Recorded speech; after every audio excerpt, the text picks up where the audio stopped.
ಪ್ರಾರಂಭ ಮಾಡೋಣ. ಈ ತಿಂಗಳಿನ 2ನೆಯ ಭಾನುವಾರಕ್ಕೆ ದೇವರು ನಮ್ಮನ್ನು ಆತನು ಅದ್ಭುತವಾಗಿ ನಡೆಸಿದ್ದಾನೆ. ನಾವು ಆತನಿಗೆ ಸ್ತುತಿ ಸ್ತೋತ್ರವನ್ನು ನಾವು ಸಲ್ಲಿಸೋಣ. ಈ ಮುಂಜಾನೆಯ ಪರಿಶುದ್ಧ ಆರಾಧನೆಗೆ ನಮ್ಮನ್ನು ನಾವು ಸಿದ್ಧ ಮಾಡಿಕೊಳ್ಳೋಣ.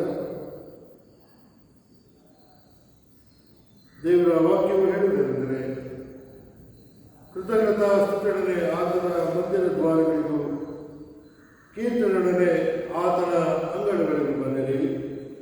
ಆತನ ಉಪಕಾರ ಸ್ಮರಿಸಿರಿ, ಆತನ ನಾಮವನ್ನು ನೀವು ಕೊಂಡಾಡುವಿರಿ. ಶ್ವಾಸವಿರುವುದೆಲ್ಲವೂ ಯೆಹೋವನನ್ನು ಸ್ತುತಿಸಲಿ. ತಂದೆ, ಕುಮಾರ, ಪರಿಶುದ್ಧಾತ್ಮದ ತ್ರೈಕ ದೇವರ ನಾಮದಲ್ಲಿ ಈ ಮುಂಜಾನೆಯ ಪರಿಶುದ್ಧ ಆರಾಧನೆಯು ಪ್ರಾರಂಭವಾಗಲಿ. ಆಮೇಲೆ ನಾವೆಲ್ಲರೂ ಕರ್ತನ ಸ್ತೋತ್ರಕ್ಕಾಗಿ ಹಾಡಿಕೊಳ್ಳುವ ಗೀತದಲ್ಲಿ 27ನೆಯ ಗೀತವನ್ನು ಹಾಡಿಕೊಳ್ಳೋಣ. 27ನೆಯ ಗೀತ. ಎಸ್ಟಿಂಪು ಯೇಸು ನಾಮವು ವಿಶ್ವಾಸಿ ಕಿವಿಗೆ ಅಭಯವೀಯುವಂಥದ್ದು ಕಂಗಾಲ ಭಕ್ತಿ.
ಈ ಪರಿಶುದ್ಧ ದಿನಕ್ಕೆ ನಾವು ತ್ರೈಕ ದೇವರನ್ನು ನಾವು ಆಲಿಸೋಣ.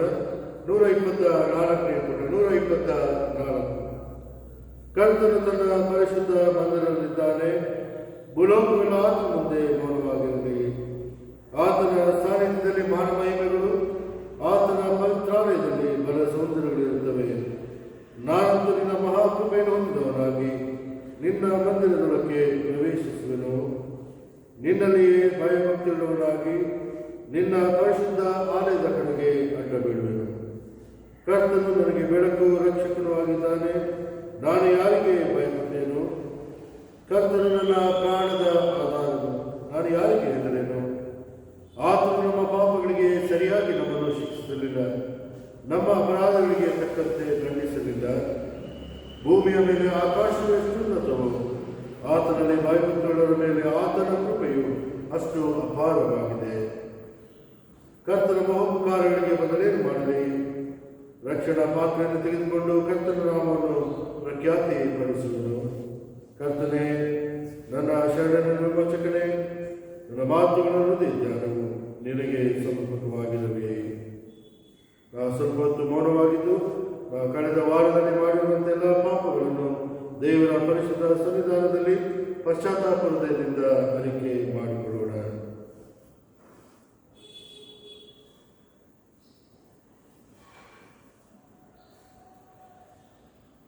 ದಾವೀದನು ಪ್ರಾರ್ಥಿಸಿದಂತೆ ನಾವು ಕೂಡ ಪ್ರಾರ್ಥನೆ ಮಾಡೋಣ.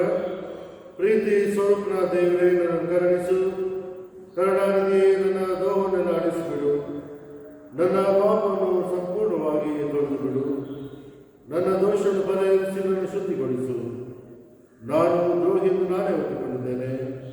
ನನ್ನ ಪಾಪ ಯಾವಾಗಲೂ ನನ್ನ ಮುಂದೆ ಇದೆ. ನಿನಗೆ ತಪ್ಪು ಮಾಡಿದ್ದೇನೆ. ನಿನ್ನ ದೃಷ್ಟಿಗೆ ಕೆಟ್ಟದಾಗದನ್ನು ಮಾಡಿದ್ದೇನೆ.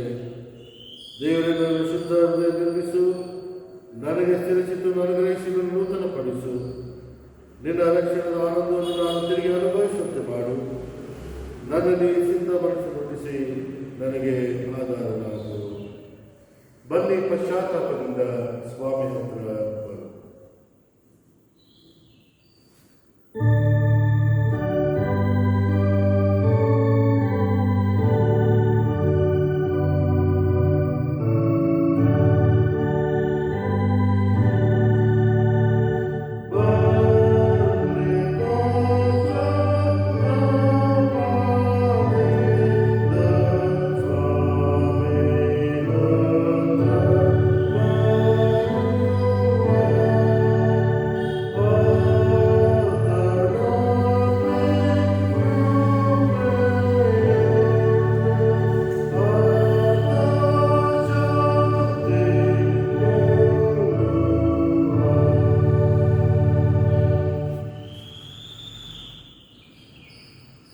ಕರ್ತನ ಸನ್ನಿಧಾನಕ್ಕೆ ನಾವು ಪಶ್ಚಾತ್ತಾಪದಿಂದ ನಾವು ಬಂದಿದ್ದೇವೆ.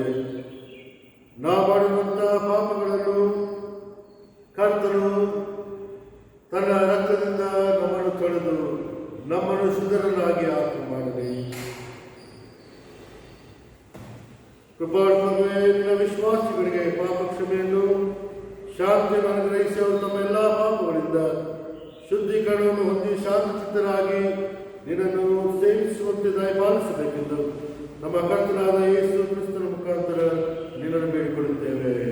ಆಮೇಲೆ ಈ ಪರಿಶುದ್ಧ ದಿನಕ್ಕೆ ನೇಮಕವಾದಂಥ ದೇವರ ವಾಕ್ಯದ ಭಾಗದಿಂದ ಪರಿಶುದ್ಧ ವಾಕ್ಯಗಳನ್ನು ನಾವೀಗ ಕೇಳಿಸಿಕೊಳ್ಳೋಣ.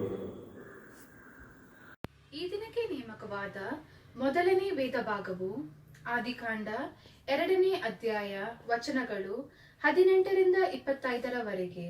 ಆದಿಕಾಂಡ 2ನೇ ಅಧ್ಯಾಯ ವಚನಗಳು 18ರಿಂದ 25ರವರೆಗೆ.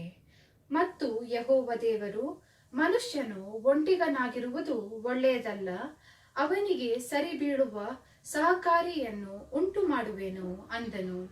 ಆಗ ಆತನು ಎಲ್ಲಾ ಭೂಜಂತುಗಳನ್ನು, ಆಕಾಶದ ಪಕ್ಷಿಗಳನ್ನು ಮಣ್ಣಿನಿಂದ ನಿರ್ಮಿಸಿ, ಇವುಗಳಿಗೆ ಆ ಮನುಷ್ಯನು ಏನೇನು ಹೆಸರಿಡುವನು ನೋಡೋಣ ಎಂದು ಅವನ ಬಳಿಗೆ ಬರಮಾಡಿದನು. ಮನುಷ್ಯನು ಒಂದೊಂದು ಪ್ರಾಣಿಗೆ ಯಾವ ಯಾವ ಹೆಸರಿಟ್ಟನು, ಅದೇ ಹೆಸರಾಯಿತು. ಹೀಗೆ ಆ ಮನುಷ್ಯನು ಎಲ್ಲಾ ಪಶುಗಳಿಗೂ, ಆಕಾಶದ ಪಕ್ಷಿಗಳಿಗೂ, ಕಾಡು ಮೃಗಗಳಿಗೂ ಹೆಸರಿಟ್ಟನು. ಆದರೆ ಆ ಮನುಷ್ಯನಿಗೆ ಸರಿ ಬೀಳುವ ಸಹಕಾರಿ ಕಾಣಿಸಲಿಲ್ಲ.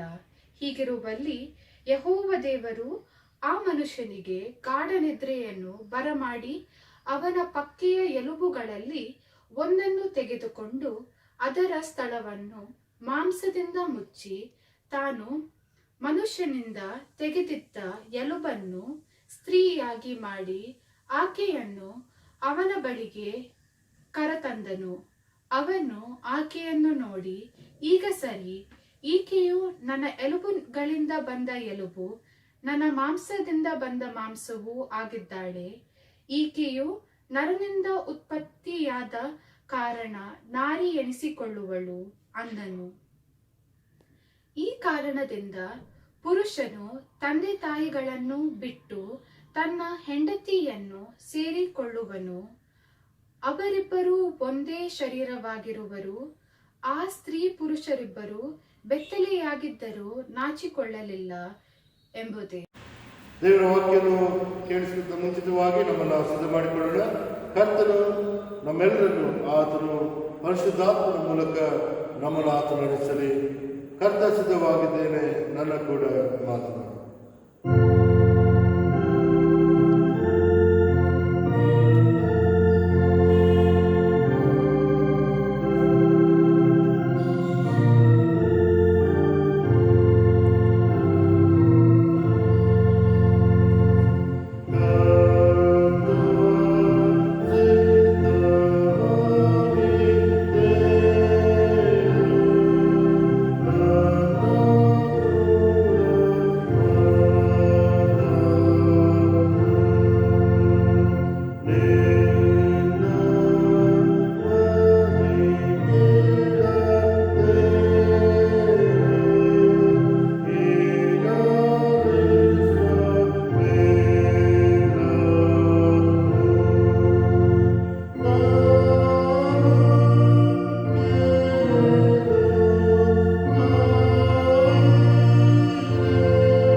ಕರ್ತನಲ್ಲಿ ಪ್ರೀತಿಯುಳ್ಳ ದೇವರೇ, ದೇವರ ವಾಕ್ಯವನ್ನು ಧ್ಯಾನಿಸುವುದಕ್ಕಾಗಿ ನಮ್ಮನ್ನು ನಾವು ಸಿದ್ಧ ಮಾಡಿಕೊಳ್ಳೋಣ, ಪ್ರಾರ್ಥನೆ ಮಾಡೋಣ. ಕರ್ತನೇ, ನನ್ನ ಶರಣನೇ, ನನ್ನ ವಿಮೋಚಕನೇ, ನಮ್ಮ ಮಾತುಗಳು, ನಮ್ಮ ಹೃದಯ ಧ್ಯಾನವು ನಿನಗೆ ಸಮರ್ಪಕವಾಗಿರಲಿ.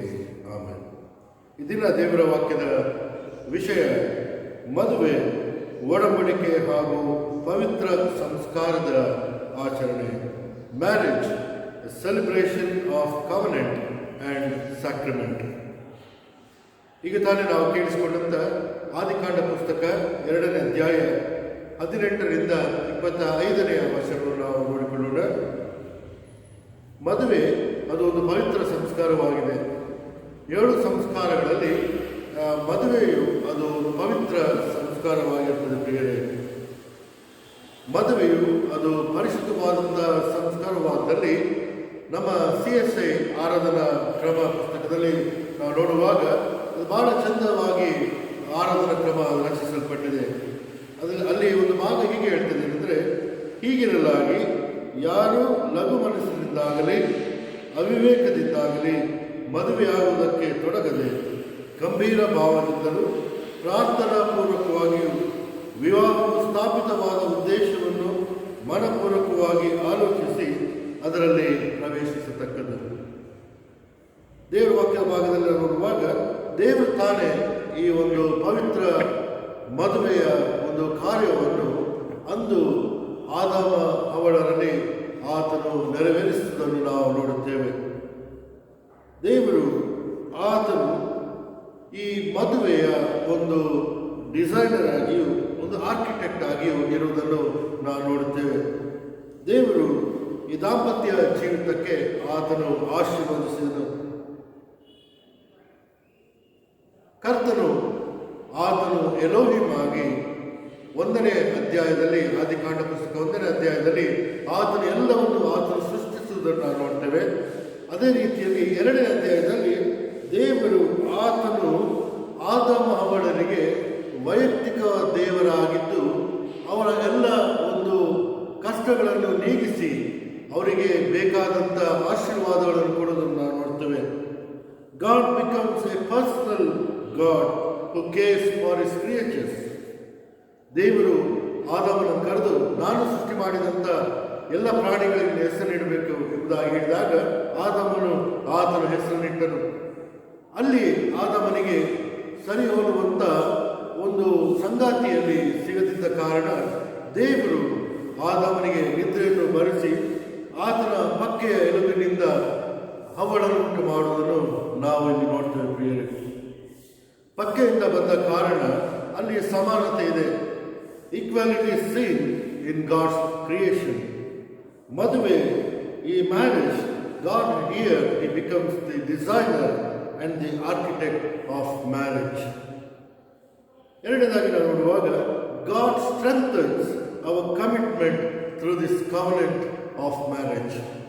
ಮದುವೆಯ ಪವಿತ್ರ ಸಂಸ್ಕಾರದ ಒಡಂಬಡಿಕೆಯನ್ನು ತ್ರೈಕ ದೇವರು ಆತನು ಬಲಪಡಿಸ್ತಾನೆ. ಕರ್ತನ ಪ್ರಿಯರೇ, ಮದುವೆ ಆಗೋದ ಮುಂಚೆ ನೋಡುವಾಗ ತಂದೆ ತಾಯಿಗಳು ಬಂದು ಹೇಳ್ತಾರೆ, ನನ್ನ ಮಗನಿಗೆ ಒಳ್ಳೆಯ ಹೆಣ್ಣು ಬೇಕು, ಭಯಭಕ್ತಿಯಿಂದಿರಬೇಕು, ಹೀಗೆ ಹಾಗೆ ಎಂಬುದಾಗಿ ಹೇಳ್ತಾರೆ. ಅದೇ ರೀತಿಯಲ್ಲಿ ಹುಡುಗಿಯ ಕಡೆಯವರು ಬಂದು ಸಮಾಪಾಲಕ್ಕೆ ಹೇಳ್ತಾರೆ, ನನ್ನ ಮಗಳಿಗೆ ಹುಡುಗ ಒಳ್ಳೆಯವನಿರಬೇಕು, ಆತನಿಗೆ ಯಾವ ಒಂದು ಕೆಟ್ಟ ಅಭ್ಯಾಸ ಇರಬಾರದು, ಹೀಗೆ ಹಾಗೆ ಎಂಬುದಾಗಿ ಅವರು ಹೇಳ್ತಾರೆ. ಎಲ್ಲ ರೀತಿಯಲ್ಲಿ ಅವರು ಸಂಬಂಧ ಹುಡುಕುವಾಗ ಹುಡುಗನ ಬಗ್ಗೆ ಅಥವಾ ಹುಡುಗಿಯ ಬಗ್ಗೆ ಬಹಳ ವಿಚಾರಿಸಿದ್ದಾರೆ. ಪ್ರಿಯರೇ, ಇಲ್ಲಿ ನಾವು ನೋಡುವಾಗ ಮದುವೆಯು, ನಾವು ಎಷ್ಟೋ ಆಲಯಗಳಿಗೆ ನಾವು ಮದುವೆಗೆ ನಾವು ಅಟೆಂಡ್ ಆಗಿದ್ದೇವೆ, ಮದುವೆಯ ಒಂದು ಕಾರ್ಯವನ್ನು ನಾವು ನೋಡಿದ್ದೇವೆ, ಆರಾಧನೆಯನ್ನು ನಾವು ನೋಡಿದ್ದೇವೆ. ಈ ಆರಾಧನೆಯಲ್ಲಿ ನಾವು ನೋಡುವಾಗ ಪ್ರಿಯರೇ, ಮದುವೆಯಾದ ದಿನದಿಂದ ಇಲ್ಲಿಯ ತನಕ ಪ್ರತಿಯೊಬ್ಬರು ತಮ್ಮನ್ನು ತಾವು ಪರೀಕ್ಷಿಸಿಕೊಳ್ಳಬೇಕೆಂದರೆ, ನಾವು ಈ ಮದುವೆಯ ಕಾರ್ಯದಲ್ಲಿ ತೊಡಗಿದಾಗ ನಾವು ದೇವರೊಂದಿಗೆ ನಾವೊಂದು ಒಡಂಬಡಿಕೆ ಮಾಡಿಕೊಂಡಿದ್ದೇವೆ. ದೇವರಲ್ಲಿ ನಾವು ಮಾತು ಕೊಟ್ಟಿದ್ದೇವೆ, ಮರಣವು ನಮ್ಮನ್ನು ಅಗಲಿಸುವ ತನಕ ನಾವು ನಂಬಿಗಸ್ತರಾಗಿರುವುದಾಗಿ ಮಾತು ಕೊಟ್ಟಿದ್ದೇವೆ. ಪ್ರಿಯರೇ, ಹಾಗೂ ಇಬ್ರಿಯರ ಗ್ರಂಥ 13ನೇ ಅಧ್ಯಾಯ 4ರಲ್ಲಿ ಹೇಳುವಂಥ ವಾಕ್ಯ ಏನಂದರೆ, ದಾಂಪತ್ಯವು ಮಾನ್ಯವಾದದ್ದನ್ನು ಎಲ್ಲರೂ ಎಣಿಸಬೇಕು. ದಾಂಪತ್ಯವು ಮಾನ್ಯವಾದದೆಂದು ಎಲ್ಲರೂ ಎಣಿಸಬೇಕು. ದೇವರ ವಾಕ್ಯ ನಮ್ಮನ್ನು ಎಚ್ಚರಿಸಿದ. ಪ್ರಿಯರೇ, ನಾವು ಒಬ್ಬರ ಭಾರವನ್ನು ಒಬ್ಬರು ನಾವು ಹೊರತ ಈ ಸಂಸಾರವೆಂಬ ನೌಕೆಯಲ್ಲಿ ಯೇಸು ಸ್ವಾಮಿ ನಾವಿಕನಾಗಿದ್ದು ನಾವು ಆತನೊಂದಿಗೆ ನಾವು ಹೋಗಬೇಕು. When we say marriage as A covenant, ನಾವು ದೇವರಲ್ಲಿ ಮಾಡಿಕೊಂಡಂಥ ಒಡಂಬಡಿಕೆಯನ್ನು ಪ್ರತಿದಿನವೂ ಕೂಡ ನಾವು ಅದನ್ನು ಕಾಪಾಡಿಕೊಂಡು ನಾವು ಹೋಗಬೇಕು. When we say marriage as a sacrament, ಈ ಪವಿತ್ರ ಸಂಸ್ಕಾರದಲ್ಲಿ ನಾವು ದೇವರಿಗೆ ವಿಧೇಯರಾಗಿ ಆತನು ನಡೆಸುವಂಥ ಮಾರ್ಗದಲ್ಲಿ ನಾವು ಮುಂದೆ ಹೋಗಬೇಕು. ಪ್ರಿಯರೇ, we should be committed at all times. ಮಲಾಕಿಯನ ಪುಸ್ತಕ 2ನೇ ಅಧ್ಯಾಯ 14ನೇ ವರ್ಷದಲ್ಲಿ ದೇವರ ವಾಕ್ಯ ಹೇಳ್ತದೆ, ನಿನಗೂ ನಿನ್ನ ಯೌವನದ ಹೆಂಡತಿಗೂ ಆದ ಒಡಂಬಡಿಕೆಗೆ ಯೆಹೋವನೇ ಸಾಕ್ಷಿಯಾಗಿದ್ದಾನಲ್ಲ. ಯಾಕಂದರೆ ಪ್ರಿಯರೇ, ಮದುವೆ ಎನ್ನುವಂಥದ್ದು ಅದು ಒಂದು ಹೊಸ ಮೊಬೈಲ್ ಫೋನ್ ತೆಗೆದುಕೊಂಡ ಹಾಗೆ ಅಲ್ಲ. ಮೊಬೈಲ್ ಫೋನ್ ನಾವು ತೆಗೆದುಕೊಂಡಾಗ ಎಲ್ಲರಿಗೂ ತೋರಿಸ್ತೇವೆ, ಹುಷಾರಾಗಿ ನೋಡ್ಕೊಳ್ತೇವೆ, ಸ್ಕ್ರ್ಯಾಚ್ ಆಗಬಾರ್ದು, ಹಾಗೆ ಎಲ್ಲ ಮಾಡ್ತೇವೆ. ಆದರೆ 1 ತಿಂಗಳು 2 ತಿಂಗಳು ಕಳೆದ್ರೆ ನಾವು ಎಲ್ಲಿ ಫೋನ್ ಇಟ್ಟಿದ್ದೇವೆ ನಮಗೆ ಗೊತ್ತಾಗಲ್ಲ. ಆಗ ಅನೇಕರು ಹೇಳ್ತಾರಂತೆ, ಇನ್ನು ಸ್ವಲ್ಪ ಹೊತ್ತು ಕಾದಿದ್ರೆ ಹೊಸ ಮಾಡಲೇ ಸಿಗ್ತಿತ್ತಲ್ಲ ಎಂಬುದಾಗಿ. ಈ ರೀತಿಯಾದಂಥ ಆಲೋಚನೆಗಳು ಮದುವೆಯಲ್ಲೆಲ್ಲ ಬದಲಾಗಿ ಒಂದು ಸಾರಿ when we are in the covenant of God, ಒಂದು ಸಾರಿ ನಾವು ದೇವರ ಒಡಂಬಡಿಕೆಗೆ ಸತಿಪತಿಯರು ಒಳಗಾದಾಗ ಕೊನೆ ಉಸಿರಿನ ತನಕ ಅದನ್ನು ನಡೆಸಿಕೊಂಡು ಹೋಗಬೇಕು. ಇದೇ ದೇವರ ಚಿತ್ತವಾಗಿದೆ. Marriage, God is the designer and architect. Marriage, God strengthens our commitment in this holy covenant of marriage. And finally, marriage, a covenant that God never breaks. ಈ ಒಂದು ಮದುವೆಯ ಕಾರ್ಯದಲ್ಲಿ ದೇವರು ಅದನ್ನು ಮುರಿಯುವುದಿಲ್ಲ. ಕರ್ತನಲ್ಲಿ ಪ್ರಿಯರೇ, ಅನೇಕರು ಮದುವೆಯಾಗಿ ಒಡಂಬಡಿಕೆಯನ್ನು ಅವರು ಪಾಲಿಸದೆ ಅನೇಕ ಮದುವೆಗಳು ಮುರಿದು ಹೋಗಿರುವಂಥ ಪರಿಸ್ಥಿತಿಗಳನ್ನು ನಾವು ನೋಡ್ತೇವೆ. ಆದರೆ ಕರ್ತನಲ್ಲಿ ಪ್ರಿಯರೇ, ಮತ್ತಾಯನ ಬರೆದ ಸುವಾರ್ತೆ 19ನೇ ಅಧ್ಯಾಯ 3ರಿಂದ 6ನೇ ವಚನ ನೋಡುವಾಗ ಅಲ್ಲಿ ಸ್ವಾಮಿ ಹೇಳುವಂಥದ್ದು, ಅವರಿಬ್ಬರು ಒಂದೇ ಶರೀರವಾಗಿರುವರು, ನಾಟ್ ಟು ಬಟ್ ಒನ್. ಅವರು ಒಂದೇ ಶರೀರವಾಗಿರ್ತಾರೆ. ಅಲ್ಲಿ ಯೇಸು ಹೇಳುವಂಥ, ದೇವರು ಕೂಡಿಸಿದ್ದನ್ನು ಮನುಷ್ಯರು ಅಗಲಿಸಬಾರದು. ದೇವರ ವಾಕ್ಯದ ಎಲ್ಲ ಮದುವೆಯ ಆಶೀರ್ವಾದದ ಭಾಗಗಳನ್ನು ನೀವು ಓದುವುದಾದರೆ, ಮದುವೆಯ ಒಡಂಬಡಿಕೆ ಮಾಡಿಕೊಂಡಂಥ ವಾಗ್ದಾನ, ಹೇಳಿದಂಥ ಮಾತುಗಳು ಎಲ್ಲವನ್ನು ನೀವು ಜ್ಞಾಪಕ ಮಾಡಿಕೊಳ್ಳ್ರಿ. ಮದುವೆಯ ಚಿತ್ರಣವನ್ನು ನೀವು ಜ್ಞಾಪಕ ಮಾಡಿಕೊಳ್ಳ್ರಿ. ಯಾವ ವರ್ಷದಲ್ಲಿ ಮದುವೆ ಆದ್ರಿ, ಅಂದಿನ ಇಲ್ಲಿಯ ತನಕ ದೇವರು ನಿಮ್ಮನ್ನು ಯಾವ ರೀತಿಯಲ್ಲಿ ಆತ ನಡೆಸ್ಕೊಂಡು ಹೋಗ್ತಾ ಇದ್ದಾನೆ, ಎಲ್ಲವನ್ನು ನೀವು ಜ್ಞಾಪಕ ಮಾಡಿಕೊಂಡು ಗಂಡ ಹೆಂಡತಿಯರು ದೇವರ ಸನ್ನಿಧಾನದಲ್ಲಿ ಆತನಿಗೆ ಸ್ತುತಿ ಸ್ತೋತ್ರಗಳನ್ನು ನೀವು ಸಲ್ಲಿಸಿರಿ. ಪ್ರಿಯರೇ, ಈ ಒಂದು ವಾಗ್ದಾನದಲ್ಲಿ, ಈ ಒಂದು ಜೀವನದ ಪ್ರಯಾಣದಲ್ಲಿ, ನಮ್ಮ ಜೀವನ ಎಂಬ ನೌಕೆಯಲ್ಲಿ ಯೇಸು ಸ್ವಾಮಿ ಆತನ ನಾವಿಕನಾಗಿದ್ದು ಪ್ರತಿಯೊಬ್ಬ ಸತಿಪತಿಯರನ್ನು ದೇವರು ಆತನ ಆಶೀರ್ವದಿಸಿ ನಡೆಸಲಿ. ಈ ಮದುವೆಯ ಒಂದು ವಾಗ್ದಾನ ಮಾಡಿಕೊಂಡಂಥ ದೇವರು ಮತ್ತು ನಮ್ಮಲ್ಲಿ ಒಂದು ಒಡಂಬಡಿಕೆ ಮಾಡಿಕೊಂಡಂಥ ನಮ್ಮಲ್ಲಿ ಹಾಗೂ ದೇವರಲ್ಲಿ ನಾವು ಯಾವಾಗ ನಂಬಿಗಸ್ತರಾಗಿ ನಾವಿರೋಣ. We have made a covenant with God. Let us be faithful to that. God is the designer and architect of marriage. God lives in us in a covenantal relationship. God, He says, you are no longer one, you are no longer two, but one. ನೀವಿಬ್ಬರಲ್ಲ, ಬದಲಾಗಿ ಒಂದೇ ಶರೀರವಾಗಿದ್ದೀರಿ. ಮದುವೆ ಎಂಬ ಪವಿತ್ರ ಸಂಸ್ಕಾರದಲ್ಲಿ ಇರುವಂಥ ನಾವುಗಳು ನಮ್ಮ ಜೀವಿತವನ್ನು ಸರಿಪಡಿಸಿಕೊಂಡು ದೇವರಿಗೆ ಮಹಿಮೆಯನ್ನು ನಾವು ಸಲ್ಲಿಸೋಣ. ದೇವರ ವಾಕ್ಯಗಳನ್ನು ಆಶೀರ್ವದಿಸಿ ನಡೆಸಲಿ. ಆಮೇಲೆ ದೇವರ ವಾಕ್ಯವನ್ನು ನಾವೀಗ ಕೇಳಿದ್ದೇವೆ. ಈಗ ನಾವೆಲ್ಲರೂ ನಾವು ನಂಬಿರುವಂಥ ವಿಶ್ವಾಸವನ್ನು ಆಯ್ಕೆ ಮಾಡಿಕೊಳ್ಳೋಣ. ಅಪೊಸ್ತಲಿಕ ವಿಶ್ವಾಸ ಸೂತ್ರ ಪುಟ 128, 128ನೇ ಪುಟದಲ್ಲಿರುವಂಥ ಅಪೊಸ್ತಲಿಕ ವಿಶ್ವಾಸ ಸೂತ್ರ. ಪರಲೋಕ ಭೂಲೋಕಗಳನ್ನು ಸೃಷ್ಟಿಸಿದ ಸರ್ವಶಕ್ತನಾಗಿರುವ ತಂದೆಯ ದೇವರು ನಂಬುತ್ತೇನೆ. ಆತನ ಏಕಕುಮಾರನಾಗಿರುವ ನಮ್ಮ ಪ್ರಭುವಾದ ಯೇಸು ಕ್ರಿಸ್ತನು ನಂಬುತ್ತೇನೆ. ಈತನು ಪರಿಶುದ್ಧಾತ್ಮನಿಂದ ಕನ್ಯಾಮರಿಯಳ ಗರ್ಭದಲ್ಲಿ ಧರಿಸಲ್ಪಟ್ಟು ಆಕೆಯಲ್ಲಿ ಹುಟ್ಟಿ ಪೊಂತಿ ಪಿಲಾತನ ಆಧಿಪತ್ಯದಲ್ಲಿ ಶ್ರಮೆ ಹೊಂದಿ ಶಿಲುಬೆಗೆ ಜಡಿಯಲ್ಪಟ್ಟು ಸತ್ತು ಉಣಲ್ಪಟ್ಟು ಪಾತಾಳಕ್ಕಿಳಿದು 3ನೇ ದಿವಸದಲ್ಲಿ ಸತ್ತುಳಿದು ಎದ್ದು ಪರಲೋಕಕ್ಕೇರಿ ಹೋಗಿ ಸರ್ವಶಕ್ತನಾಗಿರುವ ತಂದೆಯ ದೇವರ ಬಲಪಾರ್ಶ್ವದಲ್ಲಿ ಕುಳಿತುಕೊಂಡಿರುತ್ತಾನೆ. ಈತನು ಅಲ್ಲಿಂದ ಬಂದು ಬದುಕಿರುವವರಿಗೂ ಸತ್ತವರಿಗೂ ನ್ಯಾಯ ತೀರಿಸುವನು ಎಂಬುದನ್ನು ನಂಬುತ್ತೇನೆ. ನಾನು ಪರಿಶುದ್ಧಾತ್ಮನನ್ನು ನಂಬುತ್ತೇನೆ. ಒಂದೇ ಪರಿಶುದ್ಧ ಕ್ರೈಸ್ತ ಸಭೆಯು, ಭಕ್ತರ ನೇಮತೆಯು, ಪಾಪದ ಪರಿಹಾರವು, ದೇಹದ ಪುನರುತ್ಥಾನವು, ನಿತ್ಯ ಜೀವವು ಉಂಟೆಂಬುದು ನಂಬುತ್ತೇನೆ. ಆಮೇಲೆ ವಿವಾಹದ ವಿಷಯವಾಗಿ ದೇವರ ವಾಕ್ಯದ ಪ್ರಸಂಗವನ್ನು ನಾವೀಗ ಕೇಳಿಸಿಕೊಂಡಿದ್ದೇವೆ. ದೇವರು ನಮ್ಮ ದಾಂಪತ್ಯ ಜೀವನದಲ್ಲಿ ಆತನು ವಿಶೇಷ ರೀತಿಯಲ್ಲಿ ಆತನು ಆಶೀರ್ವದಿಸಿ ಬಲಪಡಿಸಿ ನಡೆಸಲಿ. ಗೀತ ಪುಸ್ತಕದಲ್ಲಿ 178ನೆಯ ಗೀತವನ್ನು ಹಾಡಿಕೊಳ್ಳೋಣ. ಅದು ವಿವಾಹದ ಗೀತೆ. ವಿವಾಹದ ಗೀತೆ 178, 1 ಮತ್ತು 3ನೆಯ ಚರಣವನ್ನು ನಾವು ಹಾಡಿಕೊಳ್ಳೋಣ. ಈ ಗೀತೆಯನ್ನು ಹಾಡಿಕೊಳ್ಳುವಾಗ ನಮ್ಮನ್ನು ನಾವು ದೇವರ ಸ್ಥಳಕ್ಕೆ ನಾವು ಅರ್ಪಿಸಿಕೊಳ್ಳೋಣ.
ಕ್ರಿಸ್ತೇಸು ನೀನು ನಿತ್ಯವು ಇಬ್ಬರನ್ನು ನಡೆಸು, ಈ ಲೋಕ ಬಿಡುವಾಗಲೂ ನೀನಿರುವಲ್ಲಿ ಸೇರಿಸು.